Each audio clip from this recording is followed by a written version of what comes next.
C'est l'une des infections les plus répandues. Et pourtant, son plus grand talent, c'est de passer complètement inaperçu.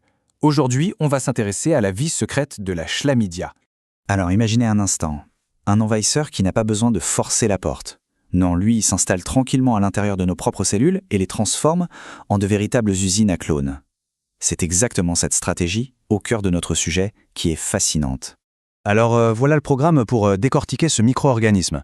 D'abord, on verra pourquoi elle est si commune et pourtant si bien cachée. Ensuite, on plongera dans sa double vie, un truc assez unique. On parlera de la famille Chlamydia parce qu'il n'y en a pas qu'une, puis l'impact concret sur la santé, et bien sûr, on terminera sur comment on la détecte et comment on s'en défend. Allez, on commence. Qu'est-ce qui rend cette bactérie si particulière? Eh bien, tout part d'un fait assez simple, mais crucial.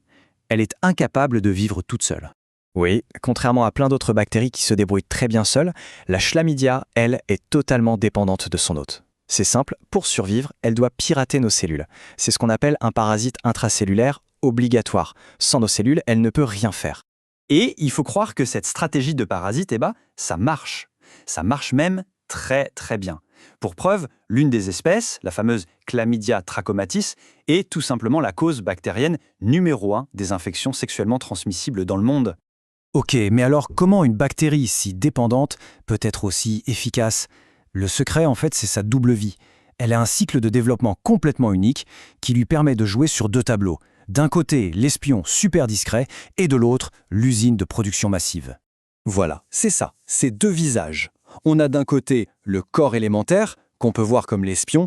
Il est petit, il est costaud, et son job c'est de voyager pour trouver une cellule à infecter.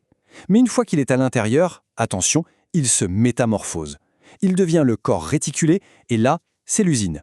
Son seul et unique but, se multiplier, encore et encore, à toute vitesse, pour créer une armée de nouveaux espions.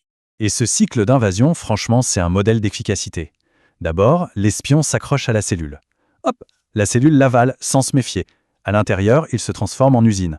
Puis c'est la phase de multiplication, où il pirate toute la machinerie cellulaire. Et à la fin, boum, la cellule éclate et elle libère des centaines de nouveaux espions prêts à recommencer le cycle.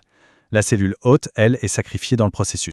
Mais attention, quand on dit chlamydia, en réalité, on parle d'une famille entière de bactéries. Et comme dans toute famille, chacun a ses petites spécialités, ses cibles préférées dans notre organisme.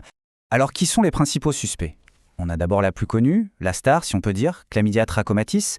Elle s'attaque aux organes génitaux et aux yeux. Ensuite sa cousine, Chlamydia pneumoniae, qui comme son nom l'indique préfère le système respiratoire.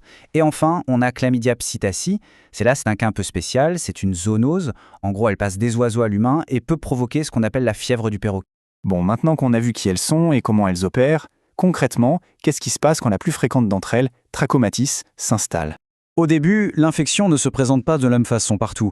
Chez l'homme, le signe le plus classique, c'est une urétrite, donc une inflammation de l'urètre. Chez la femme, ça va plutôt commencer par une cervicite, une inflammation du col de l'utérus. Mais, et c'est un grand mais, le vrai danger, il n'est pas là, dans ses tout premiers symptômes.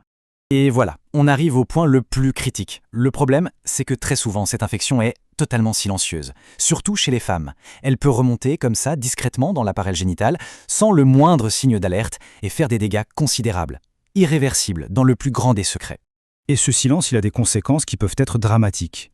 On estime qu'environ 70% des cas d'infertilité liés à un problème de trompe sont causés par la chlamydia.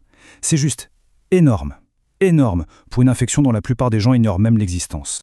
Alors face à un ennemi aussi discret, aussi furtif, comment on fait pour le trouver et surtout pour le combattre? Pour démasquer un ennemi pareil, il faut les bons outils, c'est évident.